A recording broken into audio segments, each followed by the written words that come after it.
Abra comigo o santo livro do profeta Oséias.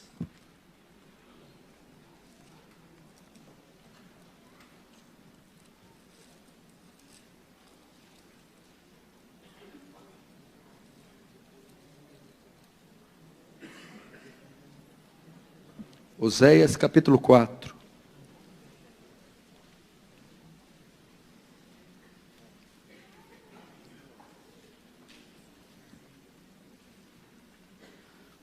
Um texto áureo muito conhecido. Se você pegar o meio da Bíblia, você vai Salmos, Provérbios, Cantares, Eclesiásticos, Isaías, Jeremias, Lamentações, Ezequiel, Daniel, Oséias 4. Verso de número 6. O meu povo está sendo destruído porque lhe falta o conhecimento. Porque tu, sacerdote, rejeitaste o conhecimento, também eu te rejeitarei para que não seja sacerdote diante de mim. Visto que te esqueceste da lei do teu Deus, também eu me esquecerei de teus filhos. Mas vamos atentar para a parte A. O meu povo está sendo destruído, outras traduções, se perde por falta de conhecimento. Feche os olhos, vamos orar mais uma vez. Santo Deus, Tu nos conheces, Tu sabes que somos pó e que os nossos pensamentos são vãos. Senhor, mas na nossa ignorância, pequenez, insignificância, receba a glória para si, Senhor. Deus, perdoa os nossos pecados e o que temos feito com o Seu santo nome. Deus, mas na Tua ira, lembra-te da misericórdia. Elas não têm fim, elas se renovam a cada manhã. Lembra-te de Israel, o quanto pecaste, rejeitaste, e Tu sempre foi benigno. Sê conosco também. Em tempo de escuridão, Senhor, faz brilhar uma luz aqui nesse local. Uma pequena chama que venha crescer mais e mais, incendiar pessoas, vilas, bairros, famílias. Quem sabe a nação toda, Senhor. Não nos deixa, Senhor, morrer, sem que os nossos olhos contemplem uma reforma e um poderoso avivamento. Faz Teu reino avançar essa noite. Receba a glória para si e nos conforma à imagem do Teu Filho. Em nome de Jesus. Amém. Queridos, preste muita atenção. Eu vou ver o que eu faço com o tempo aqui, porque eu vou fazer aqui um apanhado de mensagens, uma mensagem introdutória a vocês.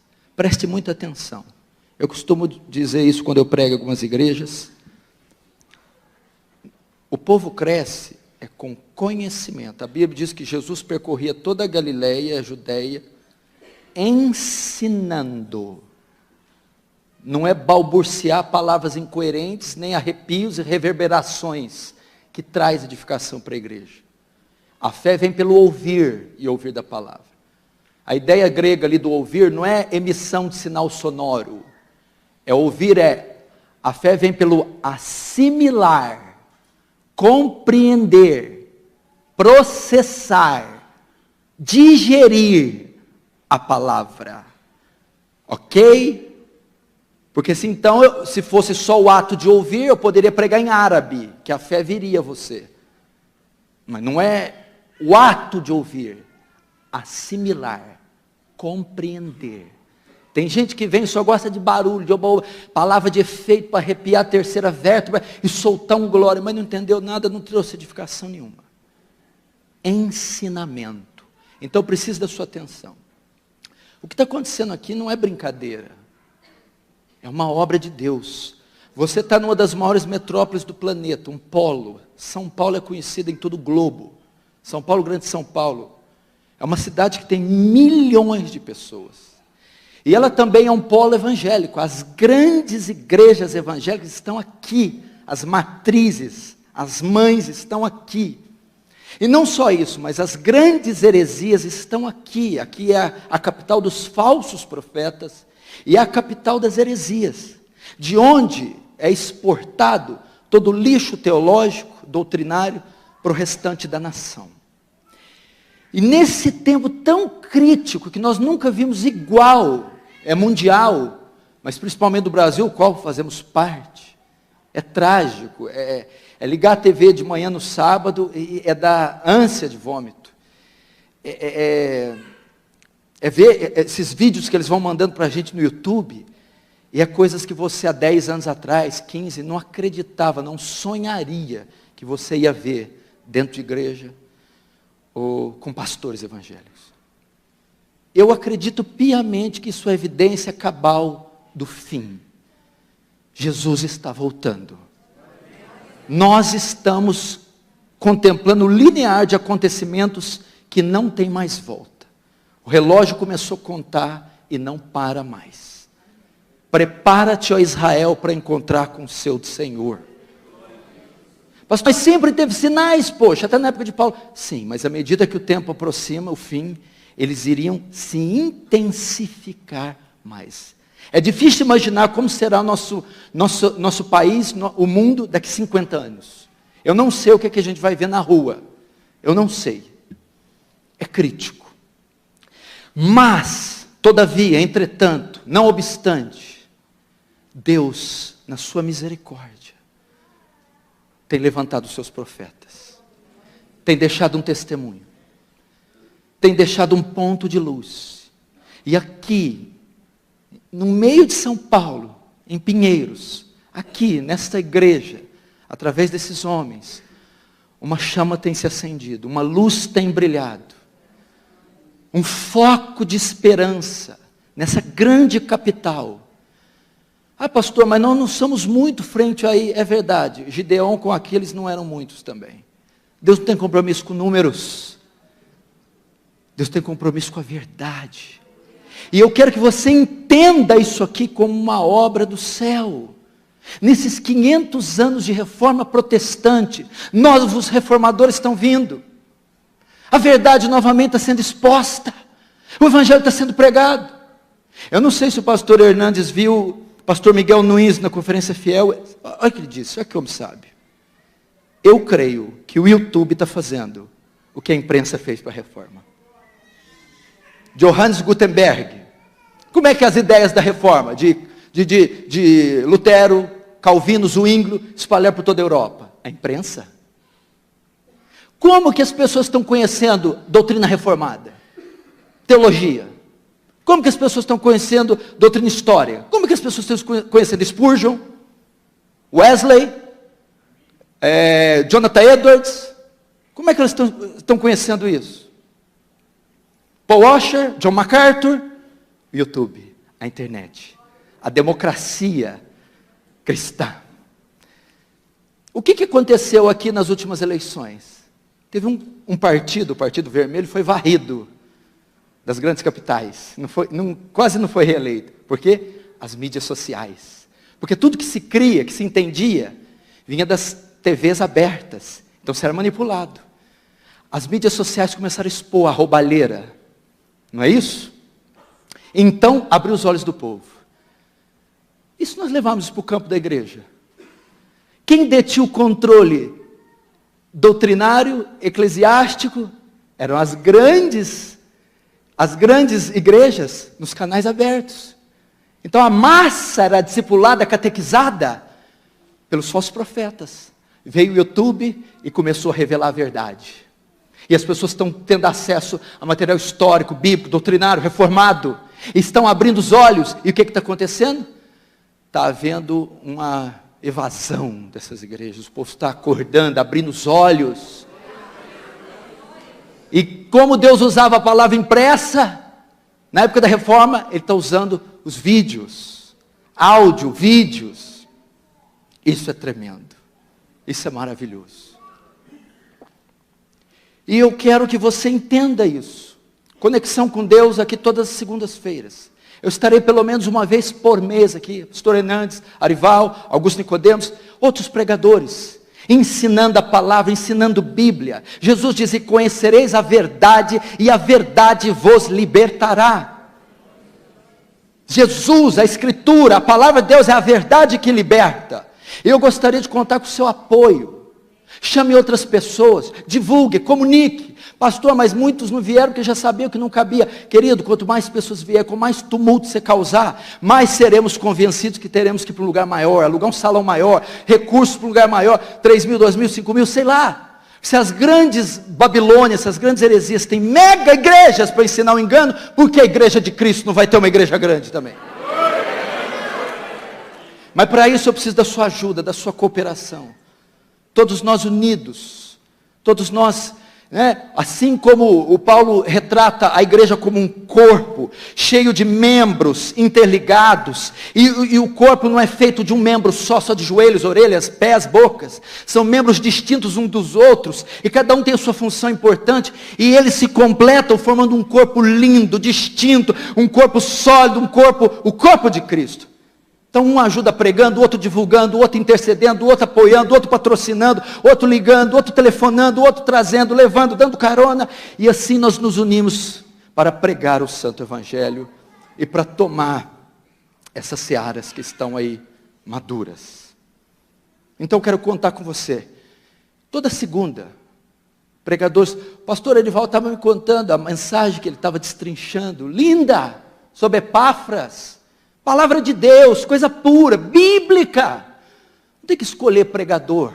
Você tem que saber que você tem que ter consciência que é uma igreja bíblica, fiel, que não quer arrancar o seu dinheiro, que apenas quer te ensinar sã doutrina e conduzir você para a eternidade. E num momento tão crítico, essa luz tem nascido. E um dos lugares, não é só aqui, evidentemente, tem sido aqui. Então você tem um encontro marcado segunda-feira. Venha, divulgue e vamos incendiar esse estado, essa cidade. Outra coisa que eu vou pedir a você, presta atenção. Eu tenho muito cuidado com isso. Nós estamos num culto. Os puritanos dizem que quando alguém sobe aqui e abre a Bíblia e interpreta ela de forma correta, na autoridade do Espírito Santo, é como se o próprio Cristo estivesse falando com a igreja. Onde 2 ou mais estiver reunidos no meu nome, ali eu estarei. Reverencie a presença de Deus. Nós não estamos num clube. Nós não estamos no clube.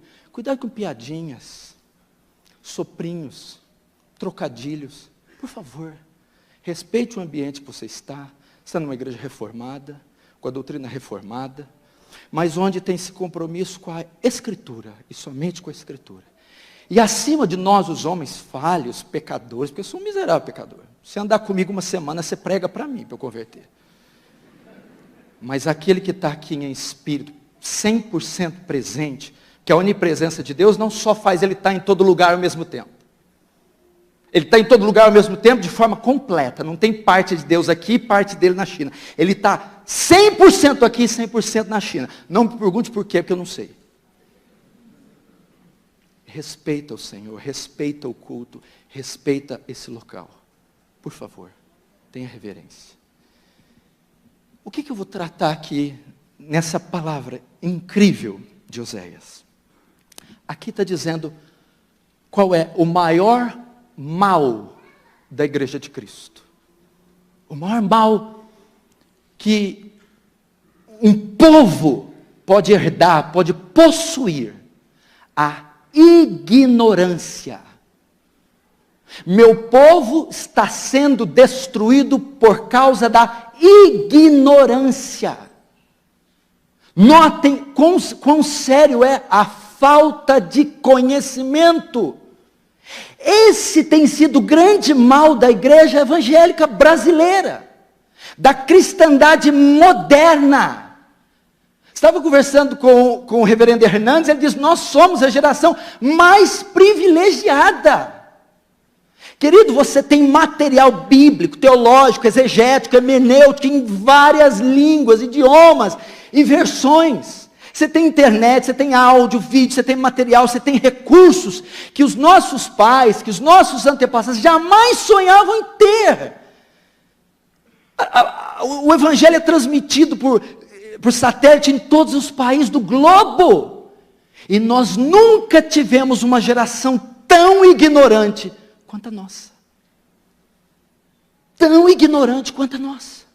Enéas Carneiro, o candidato à presidência do Prona, ele falou algo muito inteligente. Ele diz assim: a ignorância aprisiona, mas o conhecimento liberta.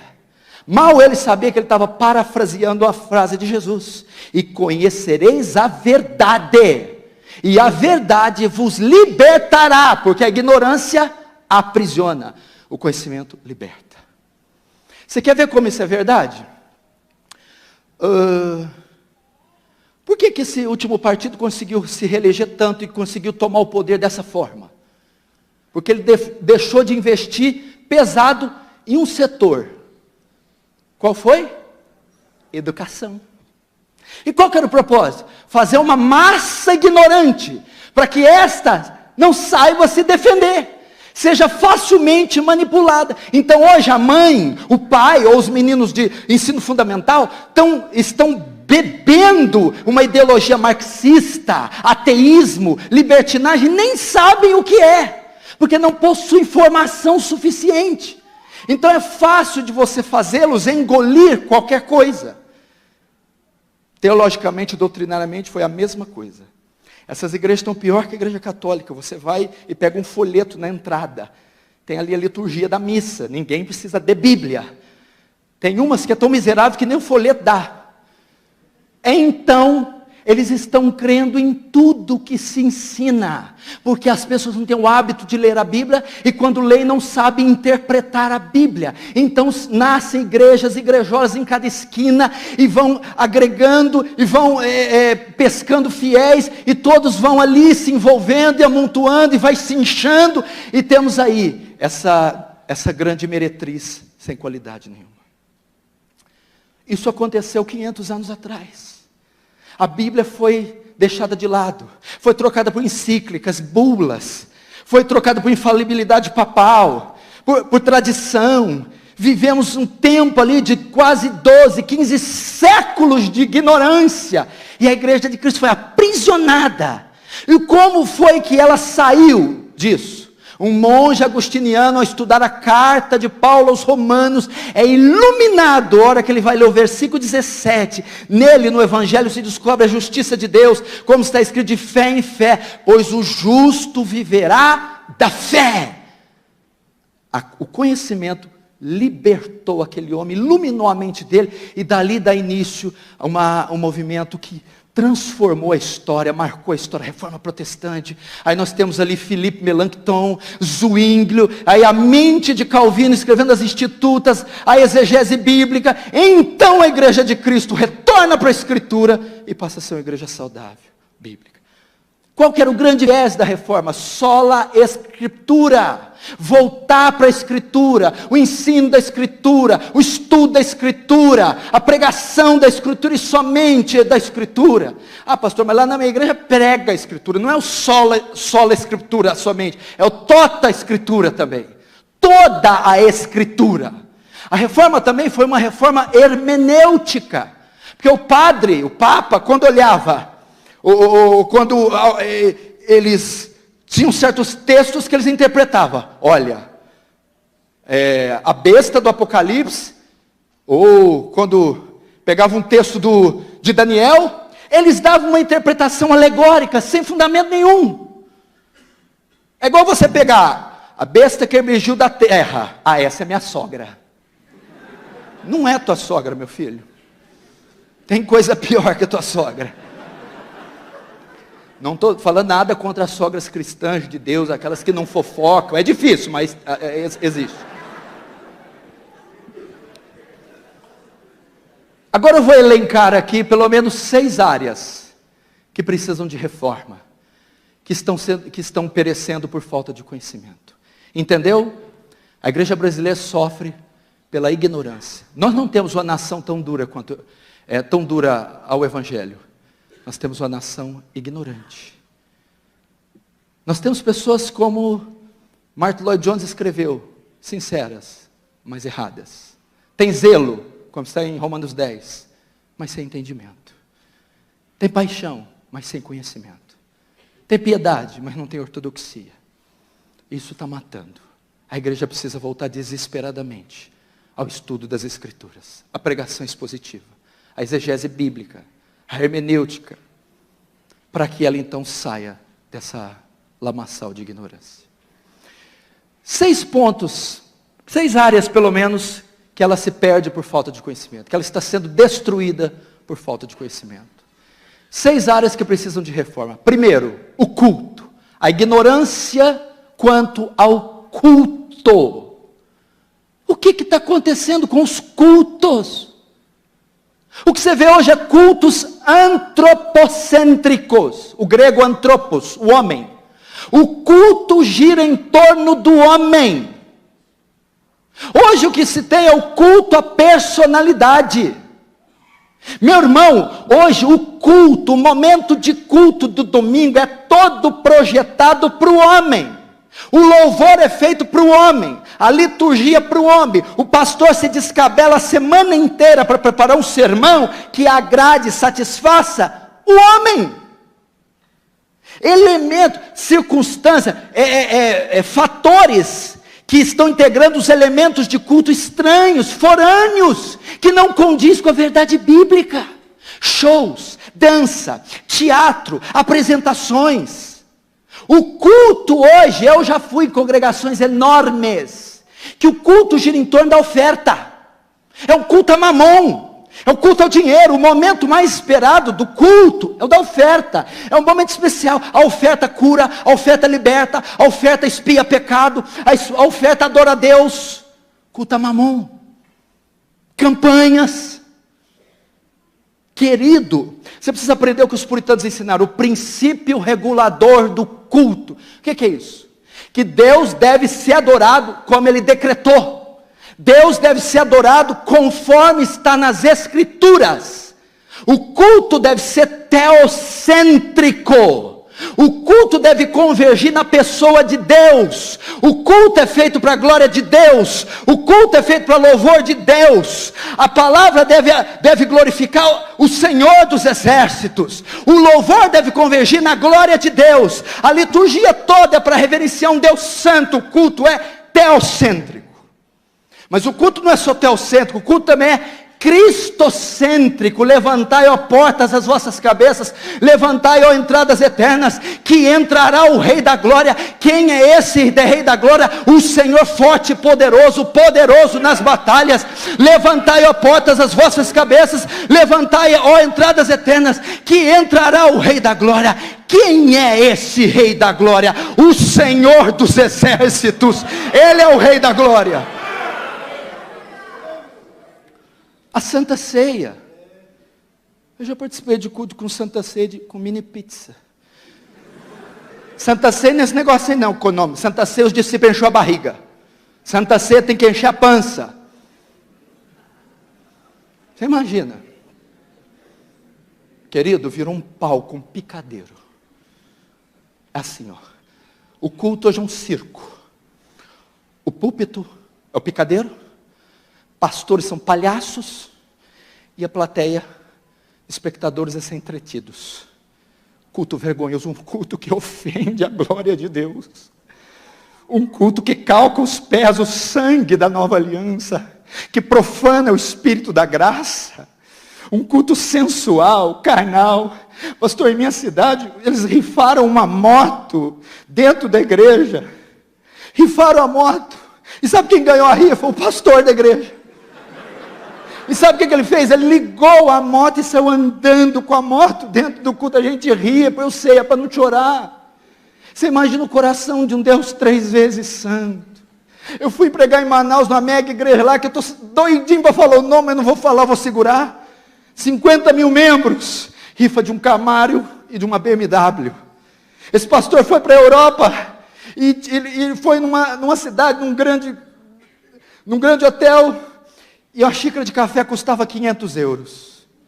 Ele ficou inibido de tomar. Aí diz ele, mas o Espírito Santo diz, você é filho do rei, eu sou dono do ouro da prata, você pode tomar esse café. 500 euros! Uma xícara de café. O culto está banalizado.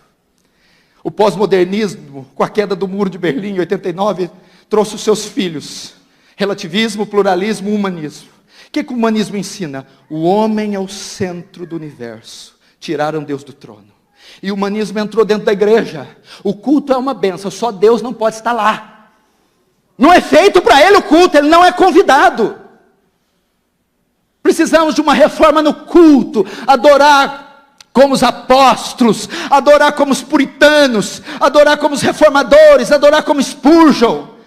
Eu tive no Tabernáculo Metropolitano, Peter Master fazendo um culto, que culto reverente. Chegamos lá e o diácono falou, eu vou sentar aqui. Não, você vai sentar aqui, é tudo enfileiradinho, é tudo contadinho para ninguém ficar em pé. Uma escola dominical com 1.200 crianças, pastor. Um órgão lindo, louvores de Isaac Watts, coisa linda, reverente, púdica, temente. Quem falou que precisamos desses sonidos, dessa coisa barulhenta, dessa coisa emocional para sentirmos a presença de Deus? A presença de Deus vem com a exposição da verdade, vem com a visitação do Espírito Santo, gente.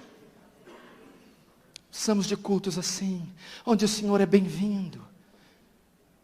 A Santa Ceia, os puritanos se preparavam uma semana para a ceia. A gente está jogando videogame, vendo Faustão, brigando com a mulher, brigando com o pasteleiro, e vem para participar da ceia, da mesa do Senhor. Nós somos o tipo daqueles guardas romanos, brigando pelas vestes e tal, diante da cruz. A cruz é um símbolo da mesa, da ceia, o sacrifício. E os centuriões ali são o símbolo do desprezo, da carnalidade, da luxúria, da irreverência, diante do sacrifício. Nós estamos assim, não nos preparamos para a ceia, para participar daquele pão santo que é um símbolo do corpo, daquele vinho que é um símbolo do sangue, da aliança, do sacrifício que foi feito para esses miseráveis pecadores. Quando eles realizavam o culto no domingo de manhã, o sábado era um dia de se preparar para a ceia do domingo. Não é dia para festa, cinema, balada, para encher a cara, para brigar com a mulher. Não, vamos nos preparar, porque amanhã tem a mesa do Senhor. Uma reforma no culto. Uma reforma, o culto deve voltar a ser teocêntrico. Ó profundidade das riquezas, tanto das ciências como do conhecimento de Deus. Quão insondáveis são seus juízos, quão inescrutáveis os seus caminhos. Quem compreendeu a mente do Senhor e quem foi seu conselheiro? Quem primeiro deu a ele para que depois lhe possa retribuir, porque dele, por ele, para ele são todas as coisas. Glória, pois, a ele eternamente. Amém. Segundo, precisamos de uma reforma na teontologia. Sabe o que quer dizer a palavra ontos? Ser. Tel-ontos. O estudo do ser de Deus. Eu vou te falar uma coisa, choque-se. O Deus que a igreja evangélica brasileira adora não é Yahweh, não é Jeová. É um outro Deus. O que a maioria das igrejas faz no domingo de manhã à noite é cometer idolatria. 2 Reis capítulo 4 diz assim: meu povo fez para si ídolos. Outras traduções: meu povo fez para si deuses. O que está sendo adorado nessa nação é um Deus que os homens fizeram com seu ventre. É um Deus, como o reverendo Hernandes diz, palatável. É um gordo velho que se veste de vermelho e grita ho, ho, ho. Não é o Deus da Bíblia. Há uma ignorância quanto aos atributos de Deus. Querido, você não pode adorar quem não conhece.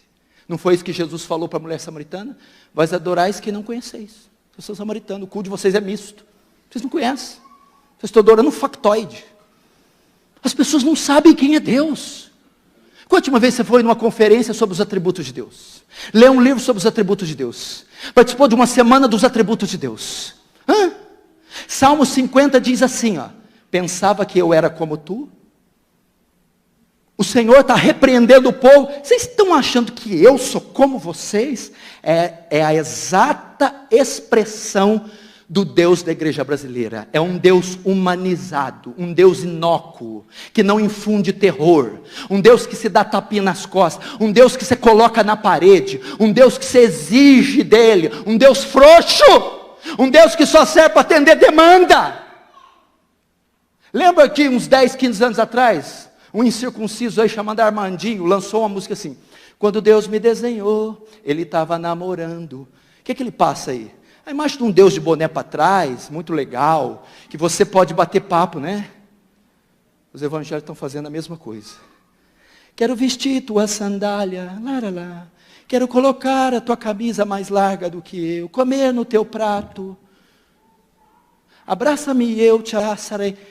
Olha para mim, me beija. Beijar Deus, vestir a sandália de Deus, abraçar Deus. Vou te falar o que Deus falou para Moisés, quando Moisés atreveu a pisar no rochedo do Sinai.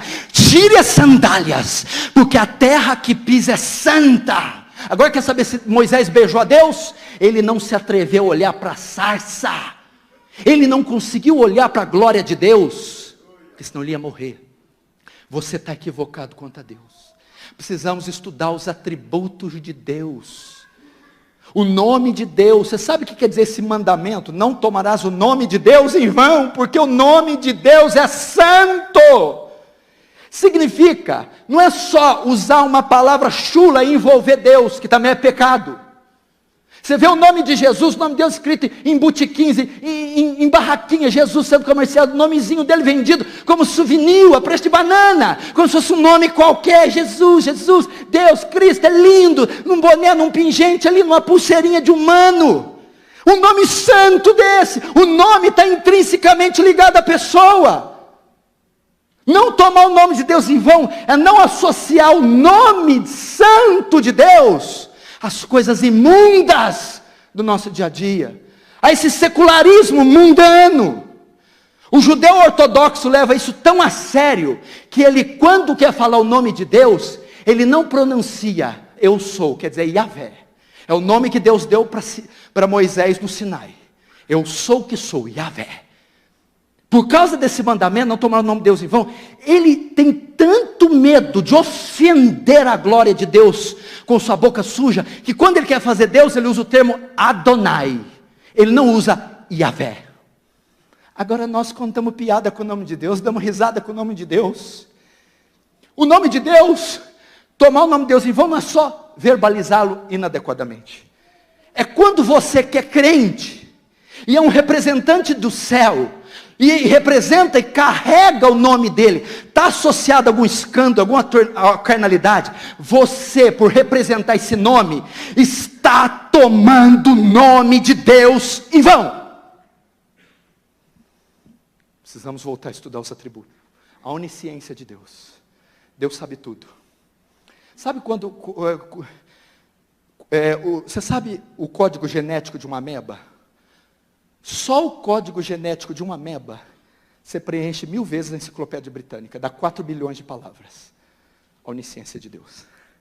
Sabe quanto é a distância do Sol, da Lua e da Terra? 83 mil quilômetros. Se fosse o dobro, as marés inundariam 3 vezes a Terra por dia e mataria toda a vida animal e vegetal. Quem calculou a distância exata? A onisciência de Deus. A onisciência de Deus. A rotação, que é o movimento que a Terra faz em volta do próprio eixo, a translação, o movimento que ela faz em torno do Sol, se fosse aumentado 1/10, nós morreríamos todos de frio. Os dias seriam alongados 14 vezes. E toda a vida animal e vegetal aqui morreria congelada. Quem calculou o movimento de translação e de rotação da Terra? A sua onisciência. Reverendo Hernando, sabe quantos litros de água tem o Oceano Atlântico e Pacífico? Vamos lá. Você conhece milhão? 1 milhão? 1 bilhão? 1 trilhão? 1 quatrilhão? 1 quintilhão? 1 sextilhão? 1 octilhão? E 7 sextilhões de litros de água tem na Terra. Tenta calcular isso. Deus fala que pega os mares e oceanos com a concha da mão, ao Espírito Santo. E eu preparando esse sermão, a torneira do meu banheiro pingando.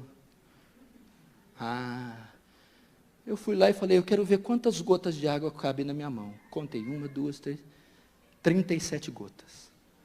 1 octilhão de litros de água, para Deus, numa imagem figurada, antropomórfica, é equivalente a 37 gotas de água. Quem é Deus senão o Senhor? É esse Deus que eu quero render glória, não é esse Deus da prosperidade.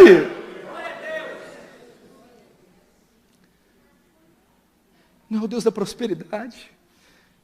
Deus onipotente, Deus onisciente, Deus onipresente. Eu não vou ter tempo para falar aqui, mas esse atributo eu não posso deixar de falar.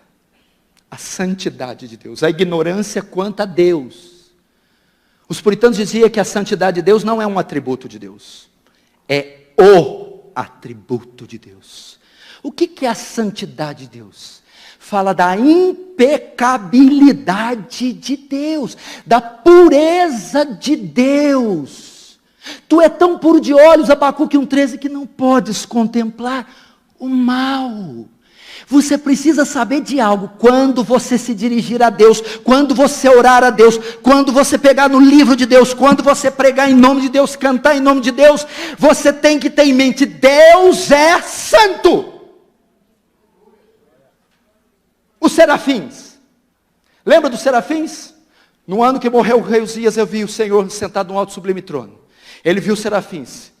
Ele tinha 6 asas, com 2 cobria o rosto, com 2 cobria o pé, com 2 voavam. Por que os serafins cobriam o rosto? Os serafins são as criaturas mais majestosas que Deus criou. Por quê? Dado a proximidade que eles estão do trono de Deus. São as criaturas que mais se aproximam da glória de Deus. Mas para que eles estejam lá, tão próximos do trono e não sejam fulminados, eles cobrem o rosto. Por que eles cobrem o rosto? Os teólogos são unânimes. R.C. Sproul, Paul Washer, Don Carson, os puritanos. Porque a radiação de santidade que emana daquele trono é tão grande que aqueles serafins não suportam olhar. E se eles olharem, eles são dizimados. Por que eles cobrem o pé? Porque aquele local onde o trono está estabelecido é tão santo que não pode sequer ser pisado. Esse é o Deus que você tem que temer. O Deus que você ora, crê, louva, adora, prega. Ele é santo. Mas notem, tem uma coisa mais magnífica aí. Não é tanta a postura dos serafins que chama a atenção, é o que eles falam. Sanctus, sanctus, sanctus. Santo, santo, santo. Na língua hebraica, não é como nós. Quando a gente quer dar ênfase numa palavra escrita, a gente põe maiúsculo, negrito, aspa, parênteses, que você quer dar ênfase numa palavra escrita. No hebraico não é assim não. No hebraico, quando quer dar ênfase, repete. Você vai ver isso em Provérbios, você vai ver isso em Jesus, verdade, verdade vos digo. Quando Jesus fala em verdade, verdade, presta atenção, aquilo é importante.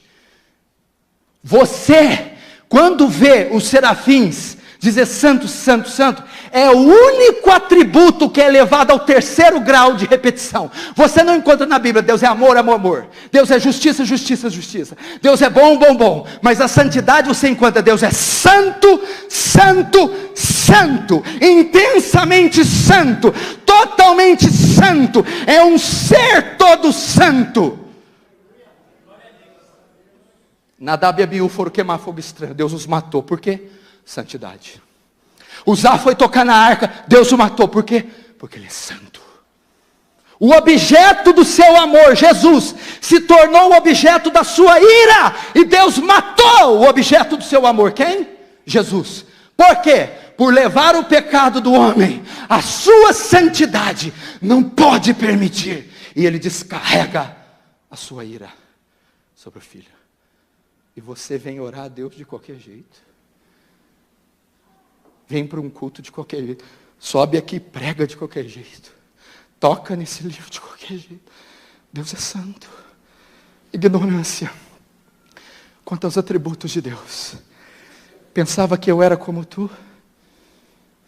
1 Coríntios 15, Paulo diz assim: recuperem o bom senso e parem de pecar, porque alguns de vós não têm conhecimento de Deus. Por que há um pecar desenfreado dentro da igreja? Porque não há temor. E por que não há temor? Porque eles não conhecem a Deus. 3º, eu vou me alongar aqui porque eu não dou muito conta com o negócio de tempo não, mas vamos lá. Eu vou devagarzinho aqui, nós chega lá.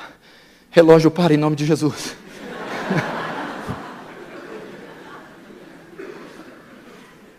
Se fosse um monte de igreja aí, eles iam pagar para o cara parar o relógio. O pastor ia testemunhar. E o povão: como somos enganados facilmente. Aí o varão ainda fala assim: irmão, Deus parou a lua para Josué e parou o relógio para mim. Terceiro, uma ignorância quanto ao Espírito Santo. Esse aqui, se eu tivesse tempo. Primeiro, quanto ao culto. O culto só falta, começa assim: lá, lá, lá, lá, lá, lá, lá, lá, lá, lá, lá, lá, ok, só está faltando. Aliás, eu já vi isso, mas eu não vou falar para a moda não pegar. Segundo, a pessoa de Deus. Terceiro, o membro da trindade mais desprezado. O Espírito Santo hoje é sinônimo de cair no chão, de rir, rolar, ser cachorro, visagem, revelamento e profetada. Espírito Santo é sinônimo de baderna. Culto litúrgico, ortodoxo, é gelado. Não tem, Espírito Santo não passa lá. Culto onde o pau come, sai rasteira, voadora, mortal carpado, o Espírito Santo está lá.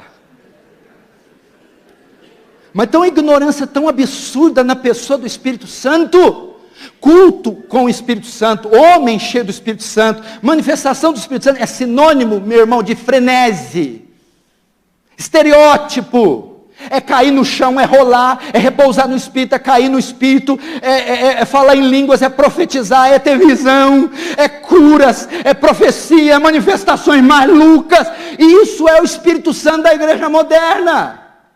Ser cheio do Espírito Santo é quem roda mais, quem pula mais, quem cai mais, quem profetiza mais, quem cura mais.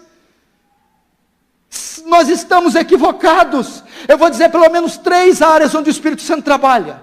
3 obras pelo menos. E se sair disso aqui não tem nada de Espírito Santo. É só ler João 14, 15 e 16, gente. É só ler Romanos 8, que é um tratado do Espírito Santo. Primeiro, quando o Consolador vier. Vamos ver, quando ele vier. Olha o que ele vai fazer. Convencerá o homem do pecado, da justiça e do juízo. Primeira obra do Espírito: convencer do pecado, regenerar, conduzir pecadores a Cristo, convencê-los da sua iniquidade. Se você conhece um pastor que se diz cheio do Espírito Santo, se você conhece uma banda do louvor que se diz cheio do Espírito Santo, uma igreja que diz cheio do Espírito Santo, mas ela não fala sobre o pecado, não prega sobre o pecado, não ensina sobre o pecado, ela não tem nada do Espírito Santo. Primeira grande obra é convencer do pecado, regenerar, transformar. Segundo, quando ele vier, ele vos fará lembrar, vos ensinará tudo quanto tenho dito. Opa, o Espírito Santo aponta para a Escritura. E tem culto, pastores, que é tão cheio do Espírito Santo que não tem palavra. Quer dizer, o autor das Escrituras, ele impede o povo dele de ter acesso às Escrituras. O Espírito Santo aponta para a Escritura. Olha só, uma igreja cheia do Espírito Santo. Atos 2, estavam todos reunidos no mesmo lugar, quando veio do céu um vento veemente e impetuoso, todos foram cheios do Espírito Santo, falando em outras línguas, conforme o Espírito Santo dá-se que falasse. E perseveravam na oração, no partir do pão, na comunhão e na doutrina dos apóstolos. O Espírito Santo empurra a igreja para a Bíblia. O Espírito Santo traz fome da Escritura, fome de estudo bíblico, fome de leitura. Eu lembro de uma moça que estava em nossa igreja. Essa irmã converteu, conversão maravilhosa, estava no primeiro amor. Ela participou de um culto que eu preguei sobre a palavra de Deus. No outro dia ela leu 40 capítulos da Bíblia. Isso é a obra do Espírito Santo. Isso é a obra do Espírito Santo. Terceira obra do Espírito Santo: quando ele vier, me glorificará. O Espírito Santo não aponta para ele mesmo. O culto não é ao redor do Espírito Santo, o culto do Espírito Santo, o Espírito Santo, o Espírito Santo. Por isso que aquele livro Bom Dia Espírito Santo é um equívoco, é uma heresia, porque ele enaltece, engrandece a pessoa do Espírito Santo, a parte de Cristo Jesus. O Espírito Santo aponta para o Salvador. Então vamos lá, o que significa isso? Aponta para a promessa do Salvador, aponta para a encarnação do Salvador, aponta para a vida do Salvador, aponta para a mensagem do Salvador, aponta para a morte do Salvador, aponta para o sepultamento do Salvador, aponta para a ressurreição do Salvador, aponta para a glorificação do Salvador e aponta para a volta do Salvador.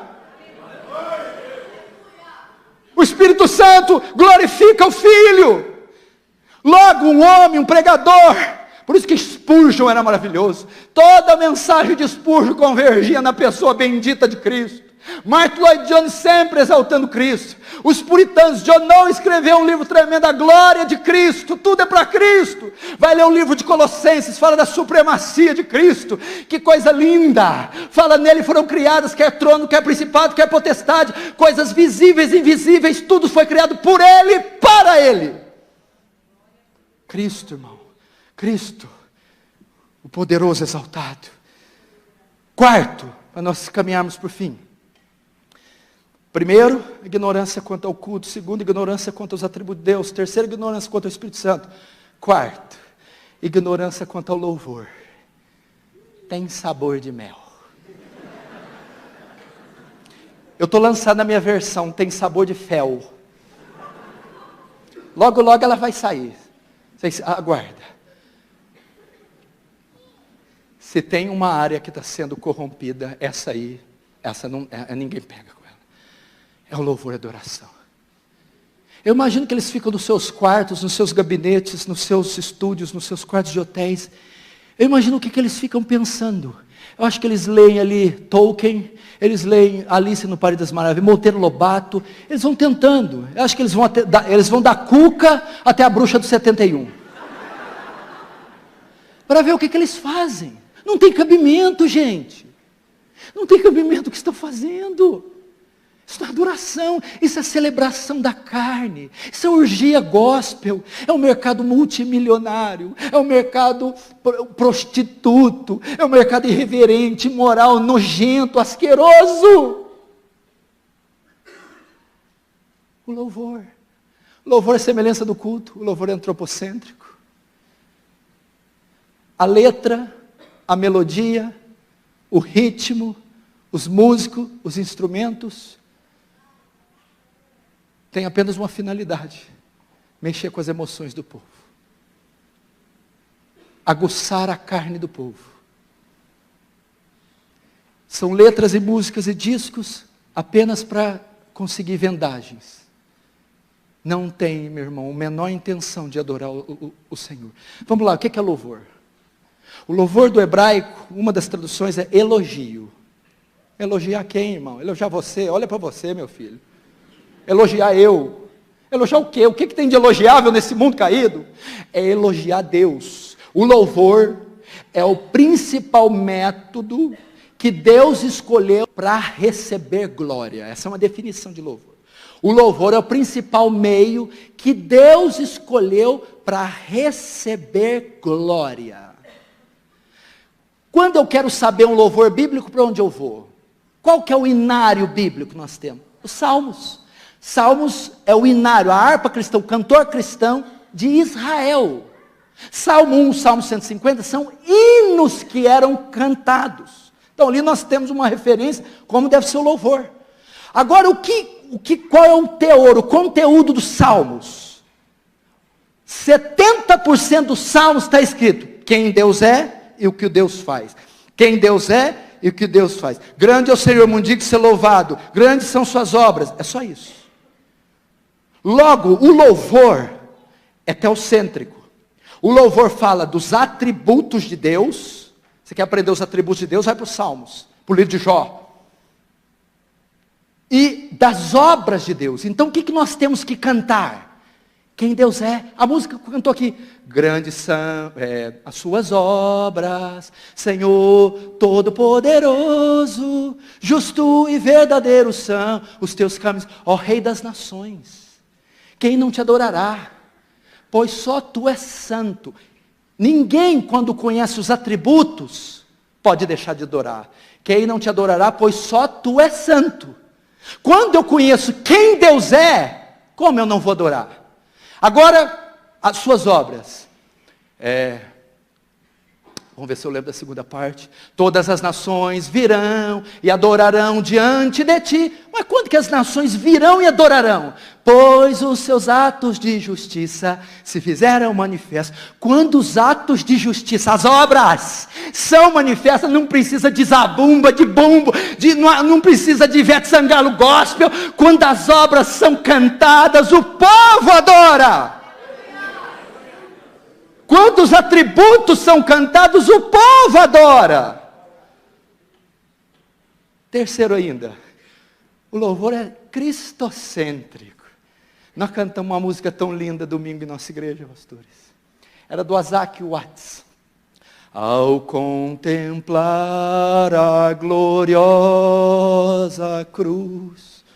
Parece que eles não tinham outra coisa para cantar, só cruz. Flagelo e amor se uniram. Eu falei, meu Deus. Isaac Watts, cruz. Ó, quão cego andei e perdido vaguei, longe, longe do meu Salvador. Mas do céu ele desceu e o seu sangue verteu para salvar um tão pobre pecador. Já li mais, cantei mais teologia que todo louvor gospel contemporâneo junto. Querido, cante a cruz. Cante os atributos de Deus. Terceiro, Salmo 119, verso 154. Seja os teus decretos, seja a tua lei, seja a tua palavra, o tema dos meus cânticos. Cante a Escritura. Cante o Evangelho. Nós na nossa igreja, sabe qual a música nós tiramos lá? Romanos 5:1. Justificados, pois, pela fé, nós temos paz para com Deus, por meio de nosso Senhor Jesus Cristo, porque também nós temos entrada pela fé, a essa graça a qual estamos firmes. Eu ensino doutrina para a igreja, eu ensino Bíblia para a igreja, justificação pela fé para a igreja, cantando. Paulo, em Colossenses, estava sendo atacado pelo gnosticismo. Gnosticismo está atacando a igreja de Colosso. Paulo chegou com os presbíteros assim, canta doutrina. Canta doutrina. Colossenses 3,16. A palavra de Deus habite ricamente em vós, entoando, cantando entre vós, salmos, hinos e cânticos de louvor. Ou seja, cante doutrina, cante expiação, cante justificação, cante adoção, cante evangelho, cante santificação. O louvor tem essa função. Você lembra da época da ditadura?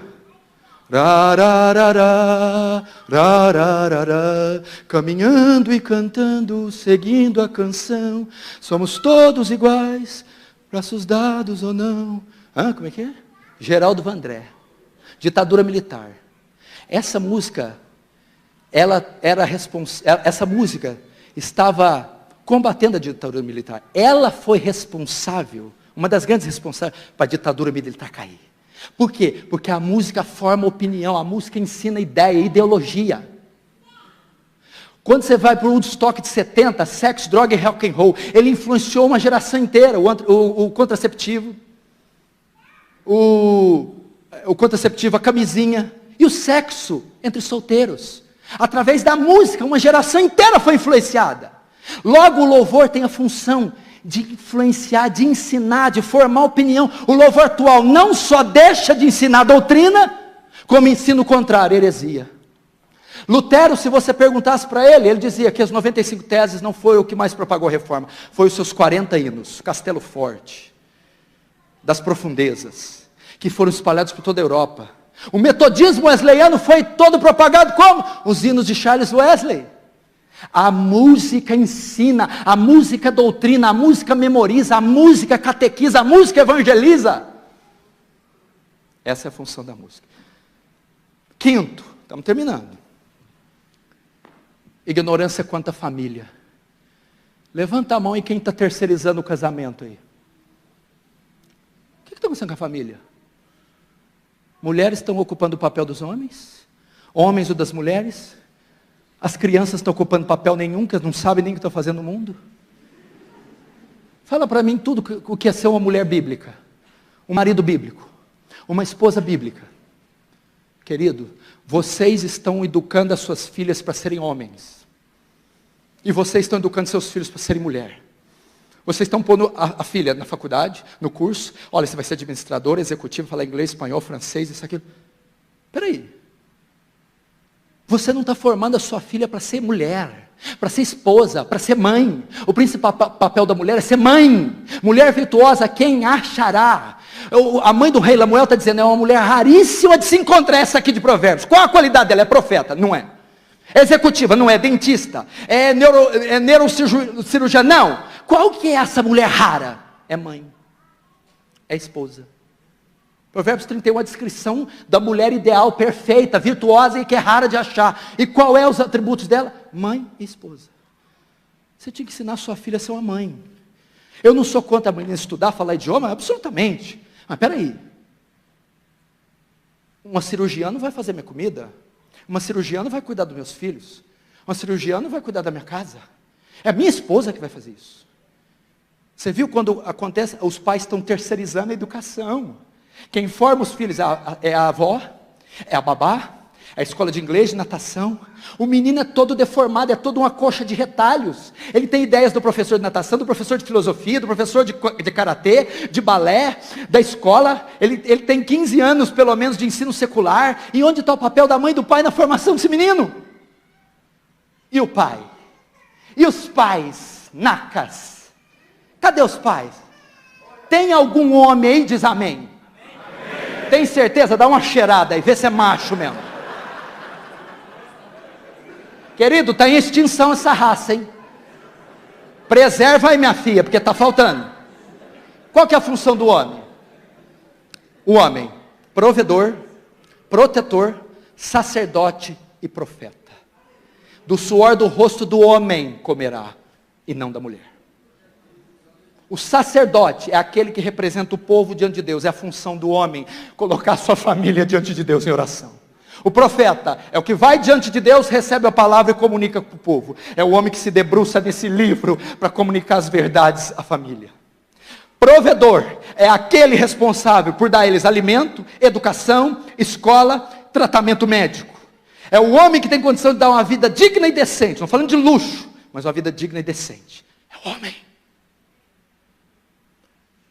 Quarto, protetor. É aquele que se coloca entre o perigo que assola a sua família e a sua família. Ele fica no meio. Quer espiritual, quer físico. É o que se coloca entre a família e o perigo que assonda. Quer espiritual, quer físico. É o homem que pega no chifre do capeta para a família. Vou usar essa palavra. É o homem que briga com as forças espirituais. É o homem que defende a família. Agora o negócio, o pau está comendo lá fora. Vai lá, meu bem. E ela pega a vassoura e vai. E sabe o que é o pior para sua vergonha? Ela resolve. E tá você lá com a barriga para cima, ouvindo o cara, ô louco, mano! Faustão. Querido, eu faço essas piadinhas só para quebrar o gelo, porque a gente sabe quando chegar em casa e pôr a cabeça no travesseiro. Eu não quero ser Davi. Eu tenho estudado muito Davi, é um dos homens que eu mais tenho admirado, porque é o que mais identifica com a gente. Quando a gente olha o apóstolo Paulo, a gente só falta dar uma capa para ele voar. Quando olha para Moisés, pensa que nem era da terra. Quando olha para Davi, é igualzinho nós, chorão, deprimido, pecador, lambão, igualzinho a nós. Davi, o maior monarca que Israel já teve. Davi, um dos maiores escritores do Antigo Testamento, escreveu o maior clássico do Antigo Testamento, Salmo 23. Davi, um líder militar, um estrategista militar. Davi, um guerreiro formidável, um homem não perdia. Davi, um poeta, um músico. Davi é um ícone. Davi, pai, uma porcaria de pai. Olha Davi como pai. Aminon estuprou Tamar, a própria irmã. Davi não fez nada. Absalão matou Aminon para se vingar. Davi ficou 2 anos sem olhar na cara do menino. Adonias perdeu o trono. Adonias quis roubar o trono do herdeiro legítimo, Salomão, foi morto por Salomão. Adulterou com Batseba, traidor, adúltero. A casa de Davi era uma bagunça. Natã falou para ele assim, não quero saber dos teus salmos, não quero saber das tuas vitórias, não quero saber de Golias, não quero saber de nada. Por causa desta abominação que fizeste, a espada jamais se apartará da sua casa. Deus nos guarde de ser pais negligentes e omissos. Eu estou com um filho de 4 anos e um filho de... Eu estou com um filho exatamente de 15 dias. Um filho de 4 anos e um filho de 15 dias. Pastor, dá dor a hora que você sai. Papai, por que o senhor vai na igreja? Quando eu saí de social, papai, o senhor vai no culto, mas não tem culto de dia. Eu falei assim dentro do meu coração, Deus me guarde de não ver essas crianças crescendo. Deus me guarde de não estar aqui, não dar beijo, não dar abraço, de não ensinar o Evangelho, de não ganhar o mundo e perder minha casa, minha esposa. Porque quando a serpente veio e deu bote em Eva, onde estava Adão? Aonde estava Adão, me diz? A nossa família é prioridade. Primeiro Deus, segundo família, terceiro ministério. Eu gosto muito do Paul Washer, quando ele está viajando, as pessoas conversam com ele no avião. Ô meu querido, tudo bem? A conversa está boa? O que você faz? Eu sou marido. Marido? Uai, tá bom, tudo bem? Além de ser marido, o que você faz? Sou pai. Pai? Tá bom, você é pai, marido, o que mais? Quando eu tenho tempo eu prego. Você vai ver a história de Billy Graham, você vai ver a história de grandes outros aí que não pode falar, que está mais caído do que... As famílias eram uma reborreia. O homem, o sacerdote, a mulher auxiliadora e os filhos em submissão. Amém? Último, e nós encerramos. Senão eu não volto aqui mais e o pastor depois acaba comigo. Rapidinho. A ignorância quanto ao Evangelho. Uma reforma quanto ao Evangelho. Está sofrendo? Vem para a igreja. Pode sofrer. Está com caroço? Vem aqui. Ele vai ser tirado. Está encalhada a serva? Vem.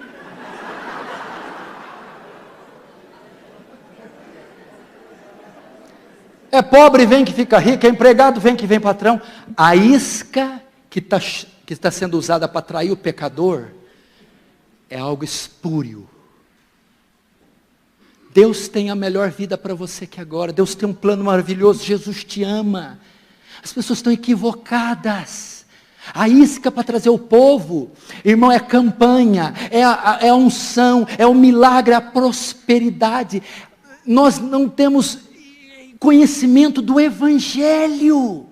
Ignorância quanto ao Evangelho. O Evangelho não é a melhor vida aqui na terra, não é cura, não é riqueza. O Evangelho, querido, resume-se nisso: um Deus santo e justo salva pecadores injustos mediante a morte substitutiva do seu Filho. O seu Filho naquela cruz leva o nosso pecado, com o nosso pecado a culpa, e Ele paga pela culpa, sendo despejada nele a ira de Deus. Quando a ira de Deus é despejada, Deus satisfaz a sua justiça, e agora Ele pode ser justo e justificador daquele que crê. Jesus, no terceiro dia, ressuscita dos mortos, demonstrando assim que Deus aceitou o seu sacrifício, e agora, mediante o sacrifício, Ele ordena que todos os homens, em todos os lugares, se arrependam e creiam no Evangelho. Isso é o Evangelho.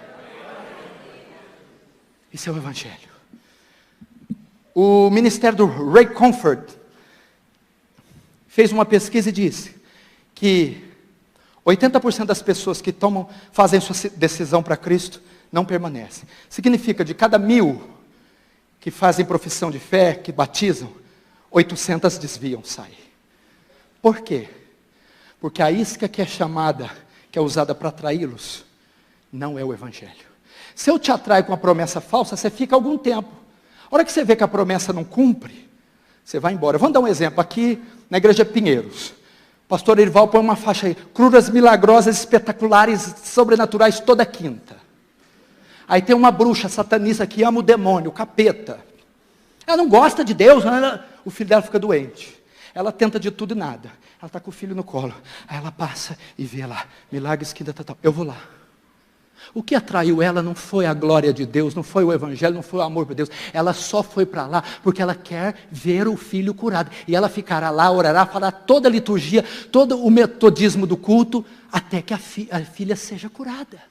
É isso que tem acontecido nas igrejas. Elas fazem promessas que atraem carnais, interesseiros. Eles estão lá até que aquilo se cumpra. Mas eles não foram lá convencidos da necessidade de um Salvador.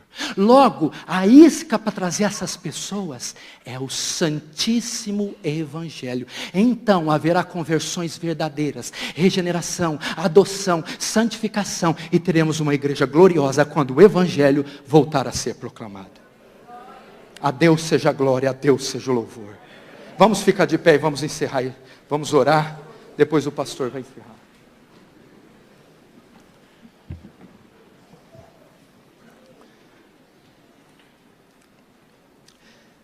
Feche os seus olhos e curva a sua cabeça. Você vai dizer: Deus, tem misericórdia de nós ignorantes, da ignorância da igreja, da ignorância dos pastores, da negligência, do descaso. Fala: Deus, esses anos todos eu criei em mentiras, em falsidade, mas eu estou disposto a voltar para a rocha da onde eu fui cortado. Eu estou disposto a voltar a caminhar na vereda da verdade. Fala para Deus: ensina-me os teus caminhos, ilumina meus olhos para eu entender as maravilhas da tua lei, me dá conhecimento bíblico. Deus, tu disse: conhecereis a verdade vos libertará. Deus, me leva à verdade, me ensina a verdade, até que ela me liberte do engano, da crendice, da mentira, do misticismo, e sobretudo, que a verdade me liberte do pecado, me liberte do presente século mau, e me liberte do seu príncipe, Satanás. Ó grande Deus, leva a tua igreja à verdade, em o nome de Jesus. Amém e amém.